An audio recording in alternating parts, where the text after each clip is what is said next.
Eu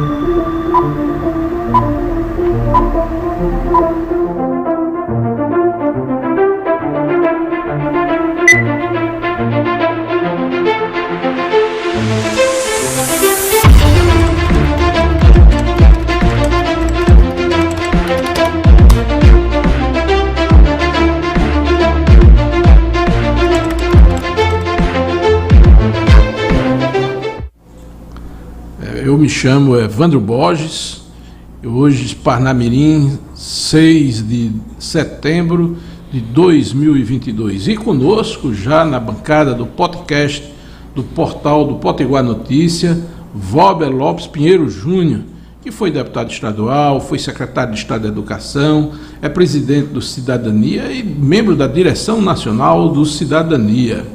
Walber Lopes Pinheiro Júnior, natural de Natal, nascido no dia 11 de novembro de 1958.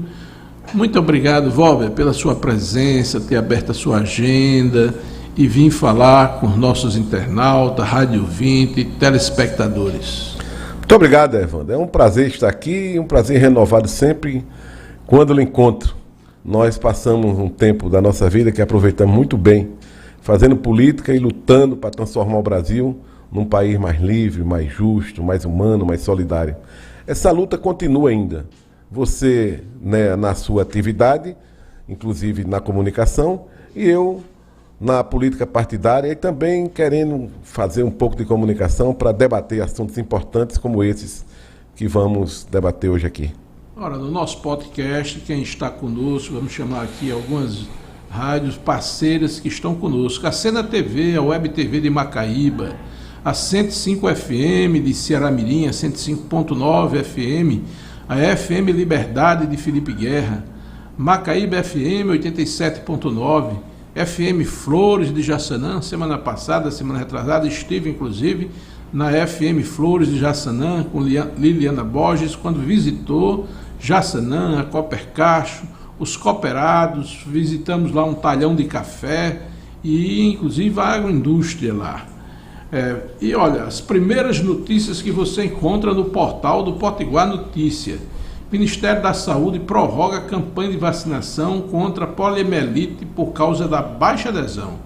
O Ministério da Saúde vai prorrogar a campanha de vacinação contra a poliomielite até 30 de setembro, diante da ainda baixa cobertura vacinal contra a doença. O prazo inicial da campanha, que começou em 8 de agosto, era até sexta-feira 9. Até o momento, segundo dados do Ministério, 34% do público-alvo de 1 a 4 anos tomou a vacina que previne contra a paralisia infantil. A meta do Ministério é vacinar 95% do público-alvo de 14,3 milhões de pessoas. A campanha nacional contra a polio busca alcançar crianças menores de 5 anos que ainda não foram vacinadas com as primeiras doses do imunizante, que é aplicado às 2, 4 e 6 meses de idade, via injeção intramuscular, e incentivar a aplicação de doses de reforço, que acontece por meio da conhecida gotinha. Walber Lopes Pinheiro Júnior, Walber Júnior, foi meu contemporâneo de universidade, bancos da universidade, do curso de Direito da UFRN, da Universidade Federal do Rio Grande do Norte. Walber, nós vamos falar um pouco sobre democracia. Existe uma discussão, né, que a democracia é um valor universal. Essa questão da democracia como valor universal é uma tese gramsciana, de Gramsci, que é de Antônio Sebastiano Francesco Gramsci. Ele era italiano, nascido em Roma, foi filósofo, marxista, jornalista, crítico literário, linguista, historiador e político italiano. Escreveu sobre teoria política, sociológica, antropologia, história e linguística. O que é que você diz sobre democracia? Realmente é um valor universal a democracia? Olha, isso é um debate que acontece desde a Grécia, onde foi iniciados os primeiros atos de construção democrática. A democracia deveria ser um valor universal, mas, infelizmente, no mundo ainda é um valor restrito à menor parte dos países. A maior parte dos países que são constituídos no mundo não são democracias liberais. São democracias, às vezes, eleitorais, ditaduras, democracias limitadas, enganosas, autoritárias, que, no fundo, não são democracia, não tem a substância da democracia, que é onde a sociedade tem o direito de se expressar, de se organizar livremente, de ter respeito a uma Constituição que seja cidadã, que preserve o Estado de Direito democrático, que tenha legitimidade nas suas eleições. E, infelizmente, na maior parte do mundo, ainda não é assim. Mas os democratas liberais do mundo inteiro cada vez se organizam mais, inclusive com o advento da tecnologia, da comunicação em tempo real, da internet, das redes sociais. Essa comunicação também entrou nesse debate, que ela pode ser utilizada e transformada num aprofundamento da questão democrática. E ela pode também ser usada para prejudicar a democracia. Tem exemplos de deformação democrática no mundo moderno muito fortes. Por exemplo, a Turquia, a Polônia, a Hungria, a Rússia, são formas de democracias eleitorais, mas que, no fundo, trazem o autoritarismo e as formas autocráticas de governar de forma muito contundente. Não há liberdade de expressão, não há liberdade de organização. Certo. Existe na sociedade uma discussão sobre democracia representativa, democracia participativa. A postura do Brasil em relação às relações exteriores, se faz críticas severas a Cuba, Venezuela, mas também esquecem às vezes de falar da Espanha franquista, de Portugal salazarista, que arruinou economicamente Portugal. Esquecem de falar às vezes também do Chile de Pinochet, que arrasou socialmente, né, o Chile. E agora, até que a nova Constituição lá foi passar pelo referendo e a população se posicionou com mais de 60% pelo não dessa Constituição, depois de todas aquelas mobilizações, enfim. Qual é a sua visão? Qual é o projeto que se pode ter de relações exteriores? Como se comportar? A França, quanto problema a França teve? E agora, novamente, com aceno do crescimento de Le Pen, da filha dele, a Itália também, que uniu, inclusive, a democracia cristã com o Partido Comunista Italiano, que eram rivais. Como é que você vê tudo isso? Olha bem, há uma definição muito clara. O que é democracia e o que não é democracia, independente da concepção ideológica que esteja na manutenção do poder. Cuba é uma ditadura, a Venezuela é uma ditadura, a Turquia é uma ditadura, a Polônia é uma ditadura, a Hungria é uma ditadura. Não são regimes democráticos. Regime democrático é na França, na Espanha, em Portugal e no Brasil ainda. Não é uma democracia completamente aprofundada e definida, porque nós agora estamos sofrendo insurgências do próprio presidente da República e sua trupe, o seu curral eleitoral, a sua manada de seguidores, que atentam contra a democracia, contra o Estado de Direito democrático.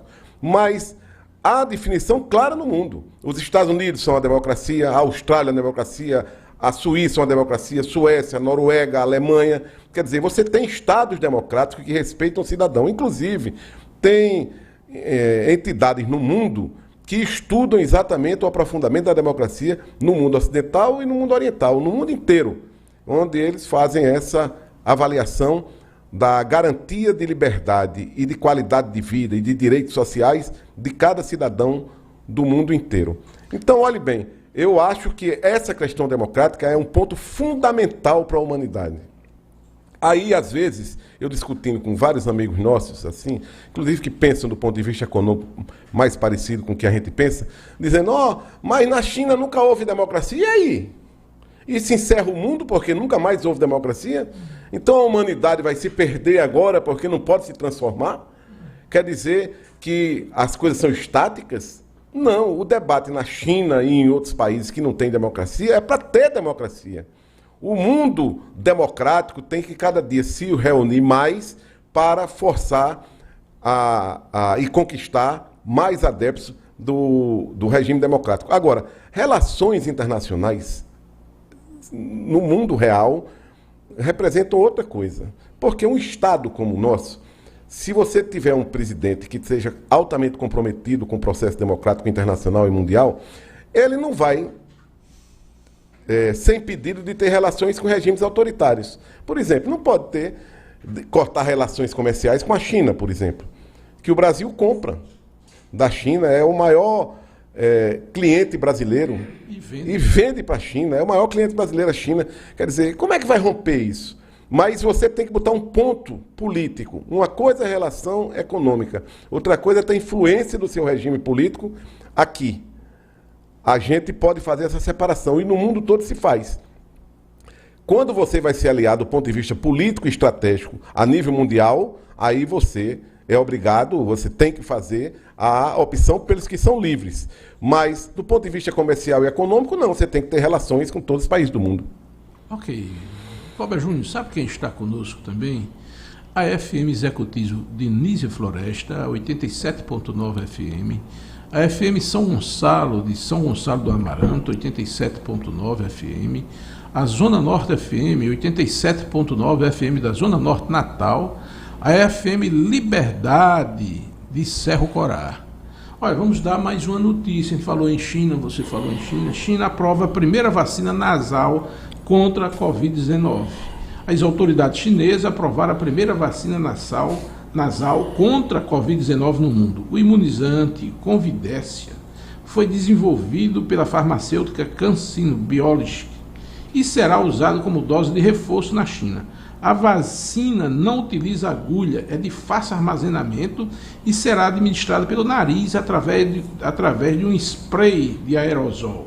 Cientistas de vários países do mundo, como Cuba, Canadá e Estados Unidos, estão trabalhando em vacinas que podem ser administradas pelo nariz, via de entrada do coronavírus. Segundo especialista, a vacina aplicada no nariz pode ajudar a acabar com a pandemia do Covid-19.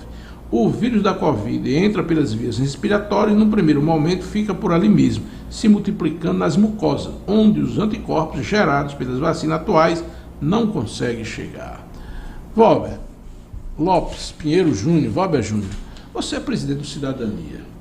Vamos dizer para os nossos internautas, para os nossos telespectadores e radiovintes, o que é o Cidadania? Que partido é esse? Olha, o Cidadania é um produto que se expressa radicalmente na dialética. É um partido velho e novo. É um partido velho porque é um partido nascido em 22. A origem dele é o PCB, o Partido Comunista Brasileiro. Ele depois se transformou em 92 no Partido Popular Socialista. As mudanças do mundo e os ventos sopraram aqui também. E depois, recentemente, a gente fez um congresso, discutiu isso durante 2, 3 anos com a nossa militância, nossos filiados, nossos simpatizantes, e foi transformado novamente o Partido Popular Socialista em Cidadania. Qual é a proposta? As instituições partidárias no mundo são do século XVIII.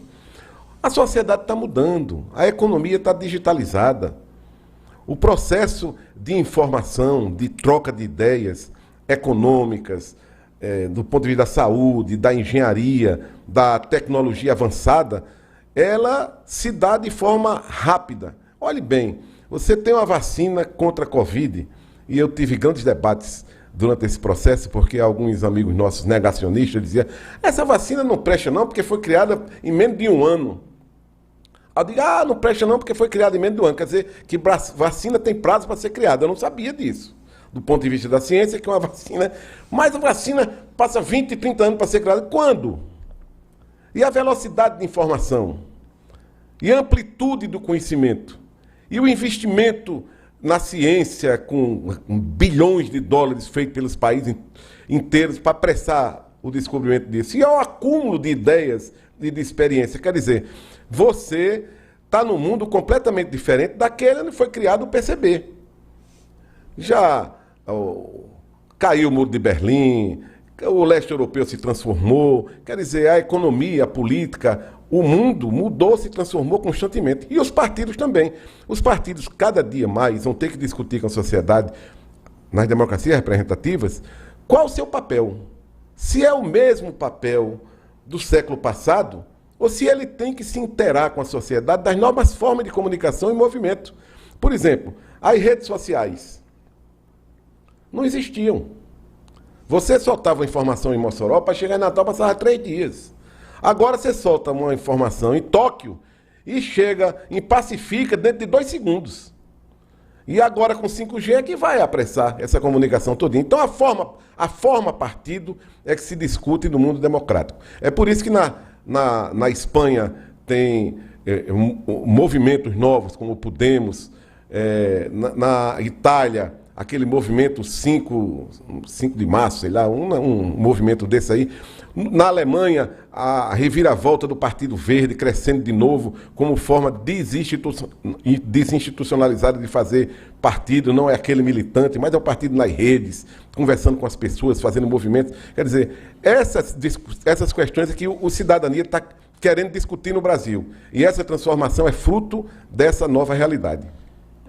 Robert, você é presidente do Cidadania aqui no Estado e da direção nacional. O Cidadania fez uma federação com o PSDB, que é um novo instituto, né, do direito eleitoral, a federação. Quais as afinidades entre esses 2 partidos, Robert? Olha, são afinidades antigas. O estuário que bebeu o PSDB foi quase o mesmo nosso. Principalmente um pouco antes e depois de 64, na ditadura militar. Olha os fundadores do PSDB: José Serra, Fernando Henrique Cardoso, Mário Covas, Franco Montoro. Quer dizer, você tinha um conjunto de políticos que representavam um avanço naquele momento da sociedade, do que a gente queria: a afirmação da democracia liberal representativa, inserção na economia para que a desigualdade fosse diminuída, a concepção de um novo modelo econômico e uma nova forma de Estado. Quer dizer, essas questões todas aproximavam historicamente o PPS do Cidadania, e agora do PSDB e agora o Cidadania. Agora mudou muito. O PSDB da agora, eu reconheço que não é o PSDB do passado. A gente não é completamente diferente. O mundo mudou, essas pessoas mudaram. Eu acho que a qualidade do PSDB no passado era muito superior à do PSDB agora, apesar da gente estar nessa parceria. No começo havia alguns setores do Cidadania que defendiam a fusão do Cidadania com o PSDB. Eu nunca fui dessa tese, né? E eu acho que essa tese hoje é amplamente majoritária, e não haver fusão absolutamente nenhuma com o PSDB. Agora, Evandro, o Cidadania também mudou muito. A forma de atuação do partido, como era, mudou completamente, né? E eu não sei, eu acho que a gente tem que mudar mais ainda para melhorar. Porque a bancada da gente, por exemplo, na Câmara Federal, deixa muito a desejar, do ponto de vista da votação, do posicionamento político. O partido e a bancada têm divergências. O corpo partidário e a bancada têm posicionamentos diferentes, visão diferente do mundo e da atuação. Agora, esse debate continua. No Cidadania é um debate muito aberto. Não tem esse negócio que eu sou deputado, você tem que fazer o que eu digo. Tem um cacete que tem isso lá. Você pode ser deputado para as suas negras lá. Não tem nada a ver com a gente, não. A gente vai dizer o que quer. Porque prevalece aqui a relação de respeito, de divergência ou de convergência, mas dentro desse aspecto político de fazer as mudanças permanentes. Então há algumas divergências da bancada com o conjunto do partido, e que eu acho que depois dessas eleições a gente vai encontrar um caminho melhor. Muito bem. Vou lhe adiantar a próxima pergunta, que vai ser a sua visão sobre a tripartição dos poderes, que é uma tese de Montesquieu, que é um filósofo francês, mas que estabelece pesos e contrapesos na relação de poderes. E no Brasil, entre o STF, o poder executivo, o poder legislativo, volta e meia, estão em rota de colisão. Então, mas antes de você responder, eu quero lhe dizer também, né, que quem está conosco é a Asas da Esperança de Mossoró, 87.9, Santa Rita FM de Santa Cruz, 87.9, a Rádio Seridó FM de Carnaúba dos Dantas, 93.9, Pontal FM de Bahia Formosa, 87.9. Olha, você encontra as seguintes notícias no portal do Potiguar Notícia. Estado poderá ter 3,1 mil vagas de concurso em 2023, segundo a LDO. Com base na Lei de Diretrizes Orçamentárias, estão previstas 3.146 vagas para 2023 no âmbito dos órgãos das secretarias estaduais. As maiores oportunidades podem ser disponibilizadas nas áreas de saúde, com previsão de 1,2 mil vagas, e da segurança. Segundo a lei, a meta anual 2023 prevê 1 mil vagas para a Polícia Militar, 942 para a Polícia Civil. Outras oportunidades constam no texto da LDO, que foi publicado no Diário Oficial do Estado, no último dia 24, e traz previsão de certame para preenchimento de 2 vagas na Fundação Universidade do Estado do Rio Grande do Norte, a Secretaria Estadual de Tributação, o Tribunal de Justiça e a Assembleia Legislativa. Também aparece na Lei de Diretrizes Orçamentárias, com planejamento de abertura de concurso para preencher 1 vaga cada. Você encontra todas essas notícias no portal do potiguarnoticias.com.br, @Potiguar Notícias, no YouTube, PNTV, TV Play, o canal do portal do Potiguar Notícias. E estamos conversando nesse podcast de hoje com Valber Lopes Pinheiro Júnior, Valber Júnior, e deixamos uma pergunta para você responder sobre a tripartição dos poderes de Montesquieu, no espírito das leis, esta relação tão importante para a democracia. Como é que você vê isso, Valber? É fundamental que os 3 poderes constituídos numa democracia representativa sejam autônomos, independentes e se respeitem. No Brasil atual, infelizmente, o presidente da República, o Poder Executivo, quer se apossar da Câmara Federal, do Senado Federal, do Congresso Nacional, e quer também mandar no Supremo, no Superior Tribunal Federal, né, no STF. Quer dizer, é um absurdo, uma relação atribulada, de conflito permanente, de agressões pessoais, inclusive. Nunca houve na história do Brasil um presidente que assacasse de forma tão violenta contra decisões do ministro Supremo. Você pode discordar, você pode divergir de forma contundente, mas você tem que respeitar a instituição. Como você pode divergir no Congresso? O Congresso é exposto a tudo. As pessoas ali são eleitas. É o comportamento, a forma de agir, de legislar, de atuar nos movimentos da sociedade com o Congresso. É o poder mais aberto. É o que recebe mais críticas, com mais contundência. Tem seus defeitos. Ora, você olhe bem como você tem que ter respeito às instituições. E você lembrar que esse Congresso, essa Câmara Federal foi presidida por Ulisses Guimarães e hoje é por Arthur Lira, um bandido, um malfeitor, um político de péssima qualidade. Quer dizer, é terrível, mas ele é o presidente da Câmara. Aí você vai acabar com a Câmara porque é Arthur Lira que está sendo presidente, ou você vai lutar dentro da Câmara para mudar o presidente, colocar um presidente melhor, mais qualificado, que tenha responsabilidade e compromisso moral e democrático com a sociedade. É isso que você vai fazer no sistema democrático. Então, essa é a preservação e a independência dos poderes. Quem é democrata vai respeitar e fortalecer em todo momento.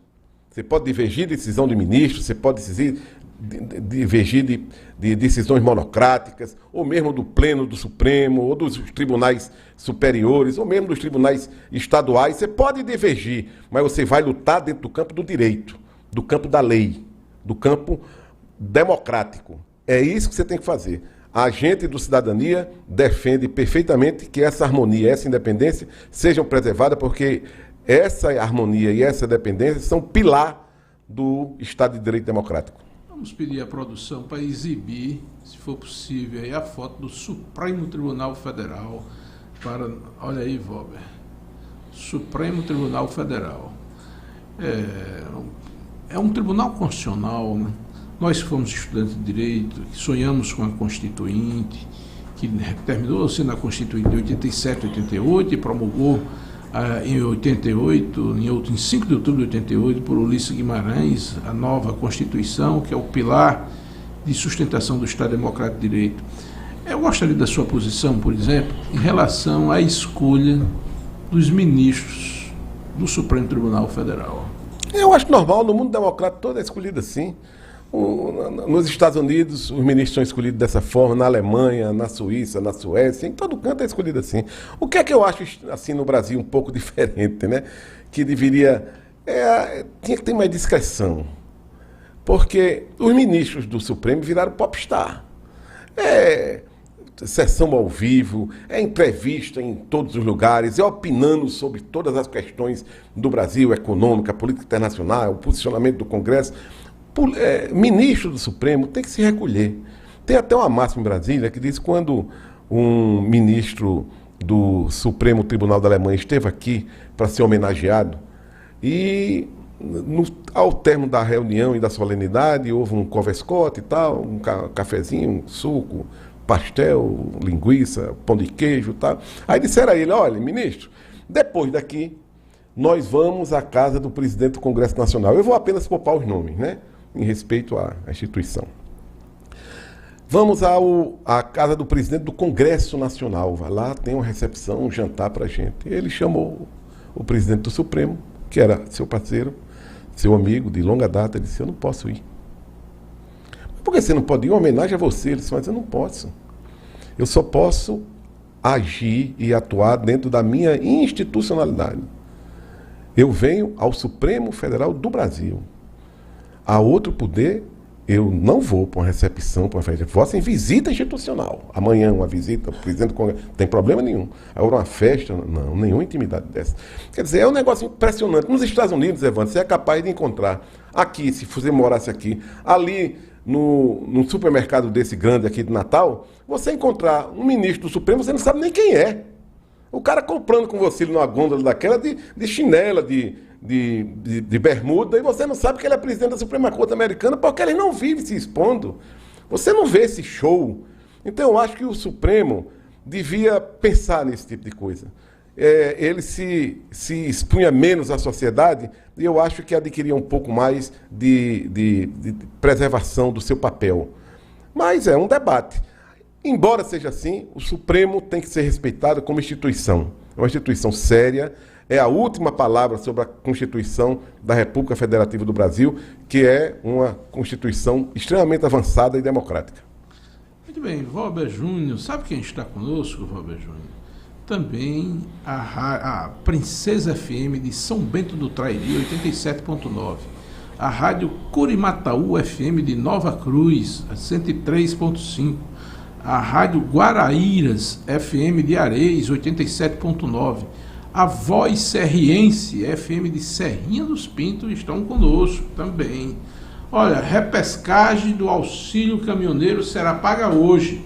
Cerca de 130 mil motoristas de cargas autônomos que enviaram a autodeclaração até às 18h30 de 29 de agosto recebe hoje, dia 6 de setembro, a repescagem das 2 primeiras parcelas do auxílio caminhoneiro, benefício emergencial para repor os efeitos do aumento do diesel deste ano. Como cada parcela equivale a 1 mil, cada caminhoneiro receberá R$2.000. Dinheiro será depositado nas contas poupanças sociais digitais e poderá ser movimentado por meio de aplicativo Caixa Tem, que permite a compra em lojas virtuais cadastradas, o pagamento de contas domésticas e a transferência para qualquer conta bancária. Criado pela emenda constitucional que criou o estado de emergência por causa do alto preço dos combustíveis. O auxílio caminhoneiro será pago até dezembro. A emenda elevou benefícios sociais e instituiu auxílios emergenciais até o fim do ano. Assista de segunda a sexta ao podcast do portal do Potiguar Notícia e acesse o potiguarnoticia.com.br. Estamos conversando com Valber Júnior, Valber Lopes Pinheiro Júnior, que é natural de Natal, fez Direito pela Universidade Federal do Rio Grande do Norte. Estamos discutindo sobre democracia. Valber, queria até que a produção fosse possível apresentasse aí a Constituição da República, para te dar assim uma olhada. Valber, nós estivemos nas fileiras dos comitês pró-constituinte antes de 87, demos o melhor da nossa juventude nessa militância. Antes da anistia. Antes da anistia. Pois bem, é uma Constituição que é oriunda não de uma Assembleia Nacional Constituinte originária, que é só para discutir a Constituição. Mesmo assim, ela é um marco na democracia brasileira. Isso aí não pode ser considerado um exército de papel. Qual é a visão sua em relação à nossa Constituição? Todo respeito à Constituição. É o livrinho que nos segue para combater e afastar os perigos de uma ditadura, seja ela civil, militar, de qualquer espécie. Eu hoje, até ontem no Twitter, eu estava vendo na televisão o discurso de Ulisses Guimarães, quando ao término da Constituinte de 88, quando estava entregando esse novo livrinho para o Brasil, proclamando a nova Constituição.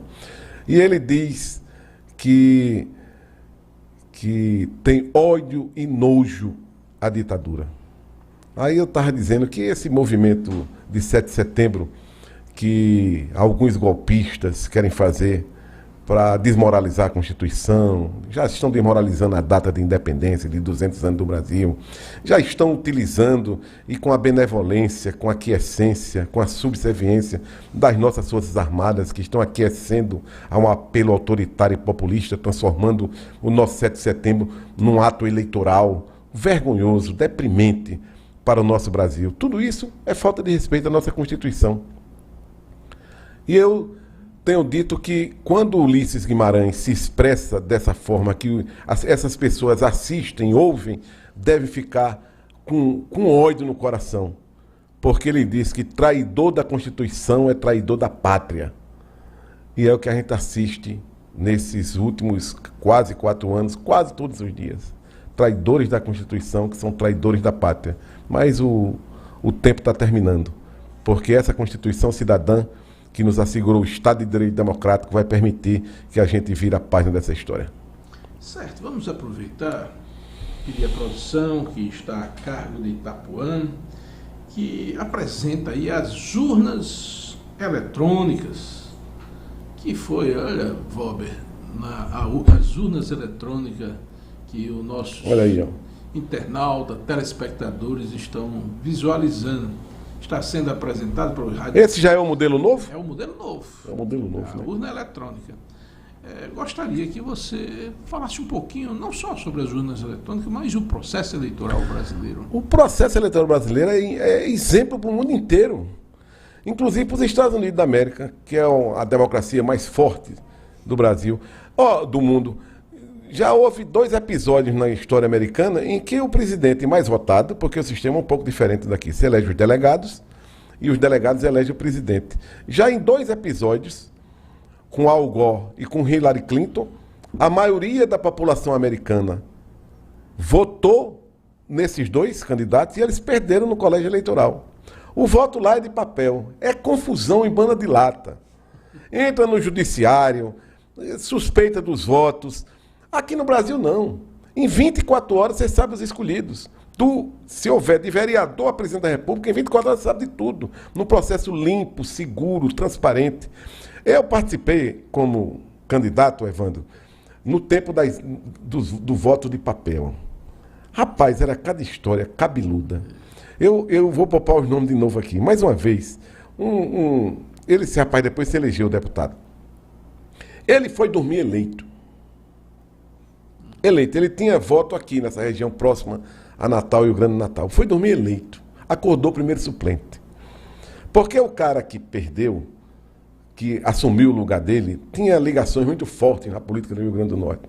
Então, cometeram fraude no Alto Oeste. Os votos em branco começaram a ser preenchidos. Os votos em branco preenchidos. Aí o cara foi dormir deputado e acordou o primeiro suplente, chorando, desesperado, sabendo que tinha tido mais votos que o outro. Todo mundo sabia. Mas, cadê a prova? Como é que vai provar? Ele não sabia nem onde era que procurava. Anos depois se descobriu que foi no Alto Oeste, em 5 ou 6 cidades do Alto Oeste, que os votos em branco eram preenchidos, votando no deputado que assumiu fraudulentamente o mandato.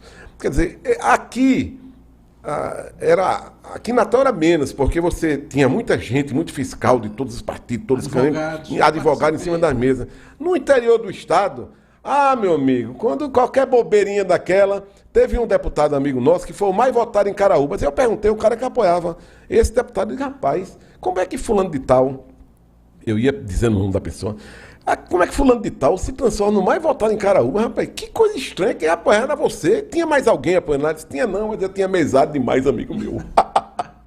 Essa era uma vergonha desse voto, né? Então, o voto secreto e universal é para preservar a cidadania.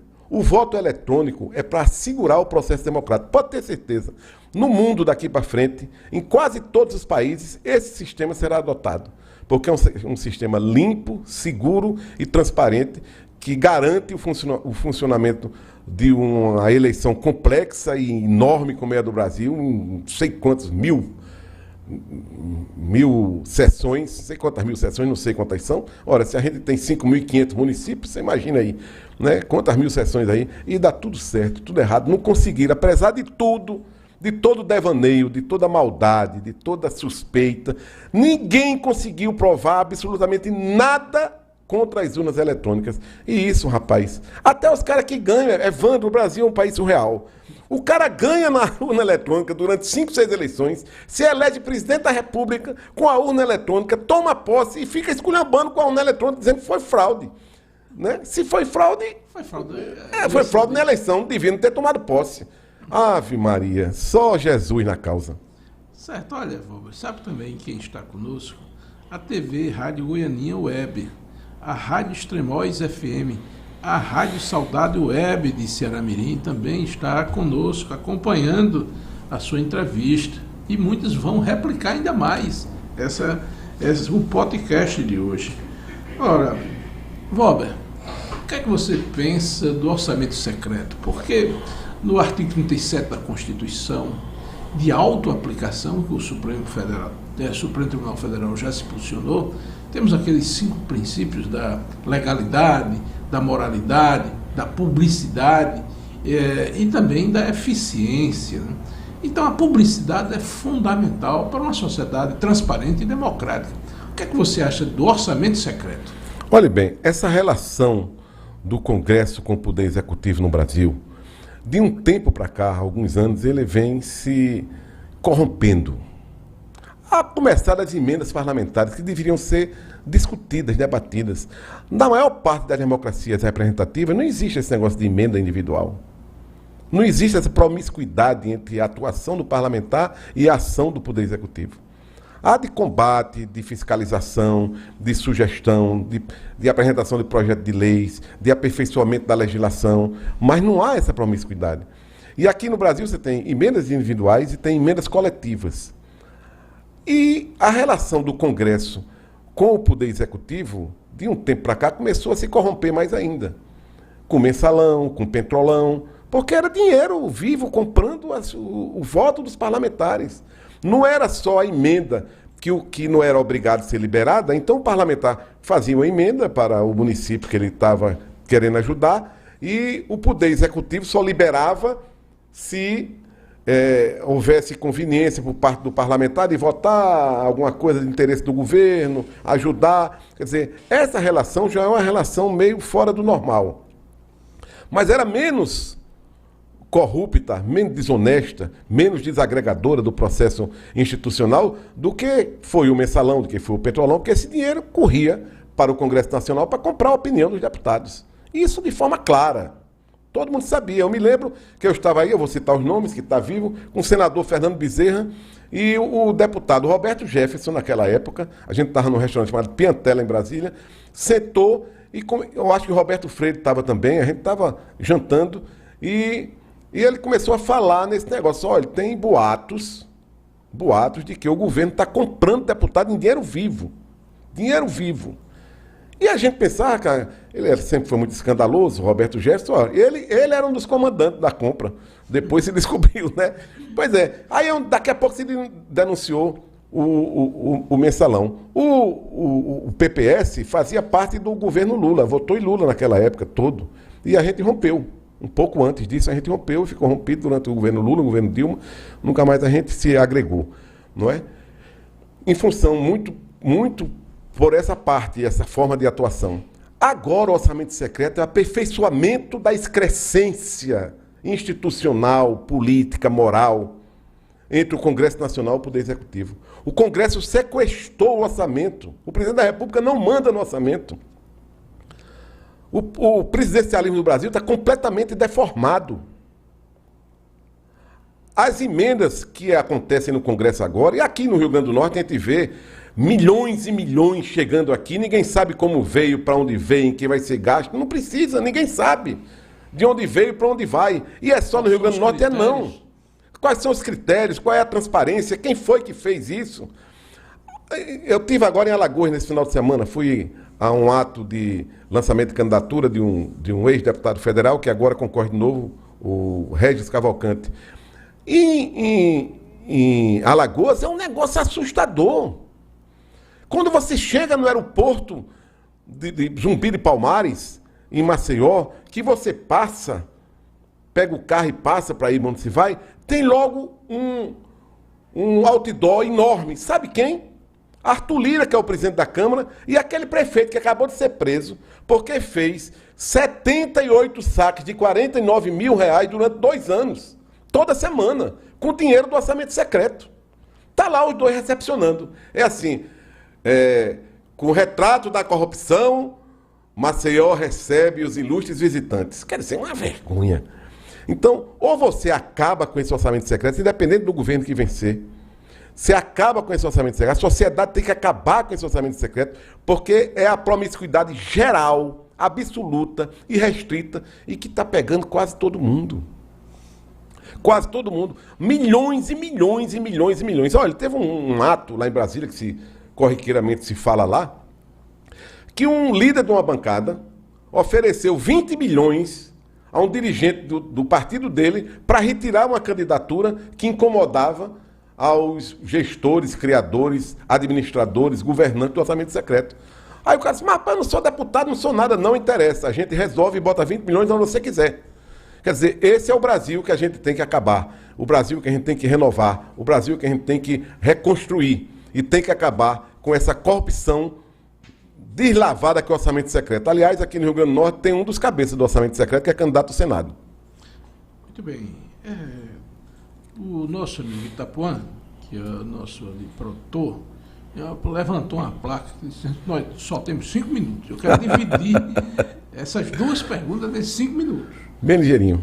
Uma é sobre governança. O que é isso? Que conceito é esse de governança que está sendo colocado perante a opinião pública? E a outra, eu gostaria de saber qual lado, porque o PSDB fez essa federação com Cidadania, mas aqui o PSDB está completamente dividido, ou seja, não tem candidatos na majoritária e cada candidato tem o seu posicionamento. Eu quero saber qual é o posicionamento também do Cidadania. Claro, sem pedir voto aqui, que não é possível. Claro. Aqui.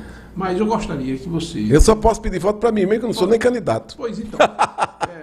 O que é governança e depois vamos saber qual é a posição do Cidadania. Olha, governança é o estado de conversação, planejamento, gestão, publicidade, transparência, responsabilidade social e fiscal que provoca a interação da ação do governo com os benefícios para a sociedade.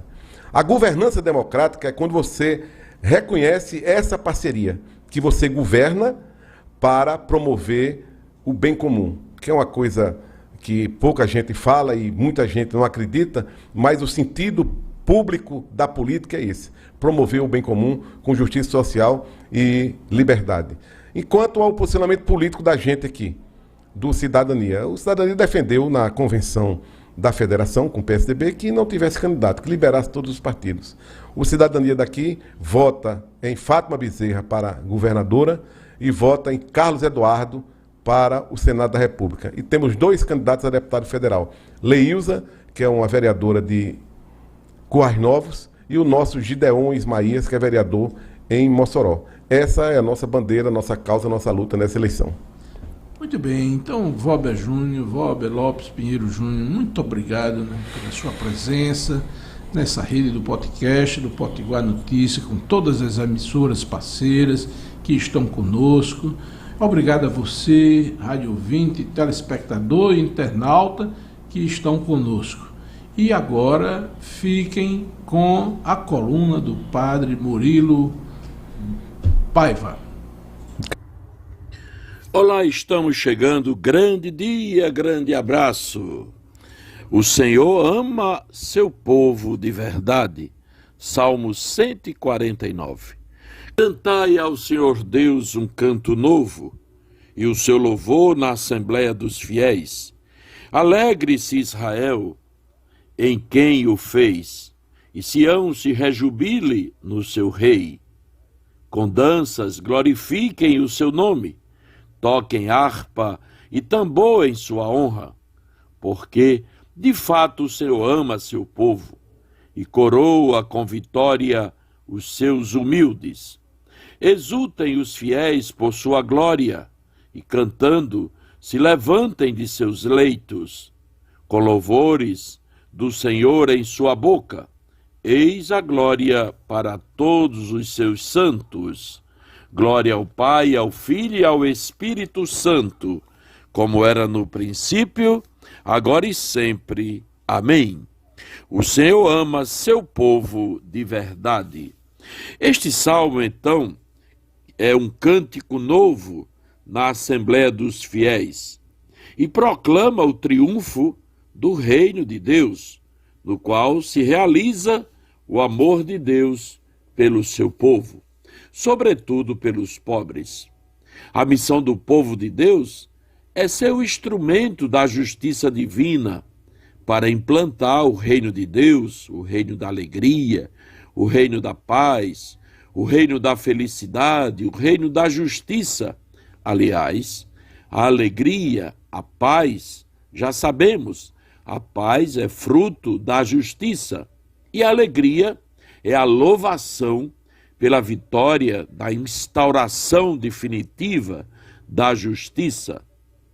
O triunfo de Deus significa, então, a queda de todos os poderosos desumanos e opressores, simbolizados neste salmo, nos povos e nações, nos reinos e nos seus nobres.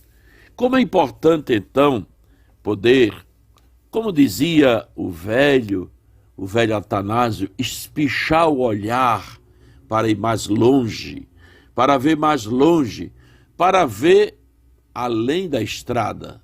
Além da estrada está o mato, além da estrada está o córrego, além da estrada está o dendezal, além da estrada estão as aningas. Então, olhando mais adiante, vamos ver a beleza das tranças de Deus, da tessitura de Deus no meio desta realidade. E é bom também a gente perceber que isto não acontece de uma vez por todas. Isso vai acontecendo de forma paulatina. Que os santos mártires nos guardem, nos protejam, nos ensinem, portanto, a fazer a justiça vencer todo dia e toda hora. Por hoje é só, grande abraço e até amanhã, se o bom Deus nos permitir.